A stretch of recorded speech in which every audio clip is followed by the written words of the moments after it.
Israel Hamas युद्ध दिन ब दिन भयंकर होता चला जा रहा है। अमेरिका जैसे ताकतवर देश इजराइल का साथ दे रहे हैं। गुपचुप तरीके से अमेरिका ने इजराइल को हथियारों से पाट दिया है, लेकिन इजराइल को भेजी जा रही मदद को देखते हुए ईरान गुस्से में आ गया है। ईरान ने अमेरिका को गाजा से खदेड़ने तक की धमकी दे डाली है।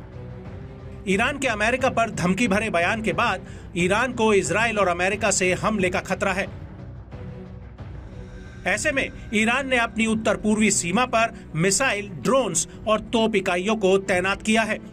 ईरान की ग्राउंड फोर्स के कमांडर ब्रिगेडियर जनरल कीमर्स हैदरी ने कहा है कि किसी भी संभावित खतरे का तेजी से और समय पर जवाब देने के लिए ऐसा किया गया है। ईरान की सेना देश की स्वतंत्रता और अखंडता को कायम रखने के लिए प्रतिबद्ध है और ये पूरी मजबूती से सीमाओं पर डटी हुई है। ग्राउंड फोर्स खतरों का कड़ा और निर्णायक जवाब देने के उद्देश्य से सीमाओं पर मिसाइलों, ड्रोन्स और युद्धाभ्यास बलों के संदर्भ में योजना का मूल्यांकन कर रही है।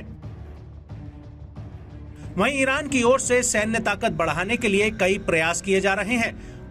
कुछ महीनों में ही ईरान ने कई मिसाइल और ड्रोन भी तैयार किए हैं। आखिर ये सब ईरान किसके लिए कर रहा है? इस समय ईरान जिसको सबसे ज्यादा समर्थन कर रहा है वो है हमास।